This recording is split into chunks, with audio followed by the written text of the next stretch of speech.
আজকে আমি চলে আসছি খুলনার সবচেয়ে মজার একটি জায়গায় ওয়ান্ডারল্যান্ড পার্ক। দেখবো এখানে কি আছে, কতটা ফান করা যায় আর আসলেই ওয়ার্থ ইট কিনা। এটা হচ্ছে ওয়ান্ডারল্যান্ড পার্কের মেইন এন্ট্রান্স। প্রথমে বলে রাখি টিকিটের দাম 50 টাকা। ভিতরে ঢুকেই ভাইবটা একদম আলাদা। তো আস্তে আস্তে আমরা ভিতরের দিক ঢুকতে থাকলাম এবং কোথায় কি আছে সেটা দেখার জন্য হাঁটতে থাকলাম। তো হাঁটতে হাঁটতে এই পার্কের সৌন্দর্য দেখে আসলে আমি মুগ্ধ হচ্ছিলাম। কিন্তু এই পার্কের মূল সৌন্দর্য হলো তুষারপাত। সেটা আজকে মিস করে ফেলেছি, কারণ সেইটা সন্ধ্যার পরপরই শুরু হয়, কিন্তু আমরা রাত করে আসায় সেই জিনিসটা মিস করে ফেলেছি। তো এইখানে এনজয় করার মতো অনেক রাইড ছিল। প্রতিটি রাইডই আসলে অসাধারণ এবং এনজয় করার মতো। তবে জনপ্রতি টিকিটের মূল্য ছিল 50 টাকা।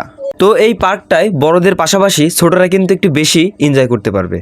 তো প্রতিটি রাইডই আসলে অসাধারণ ছিল। তবে এই রাইডটা আমার কাছে খুবই ভালো লেগেছিল। আমার ছেলেকে নিয়ে খুবই এনজয় করেছিলাম। তো সত্যি আপনার ফ্যামিলির প্রিয় মানুষদের নিয়ে এসে এইখানে কিন্তু রাইডগুলোই খুবই এনজয় করতে পারবে। তো ফটোশুট করার জন্য কিন্তু অনেক সুন্দর সুন্দর জায়গা ছিল। আসলে একটু রাত করে আসায় সবকিছু কিন্তু আপনাদের দেখাতে পারিনি। তো এই পার্কটা যেতে হলে আপনাকে প্রথমে যেতে হবে নতুন রাস্তায়, মানে খালিশপুর।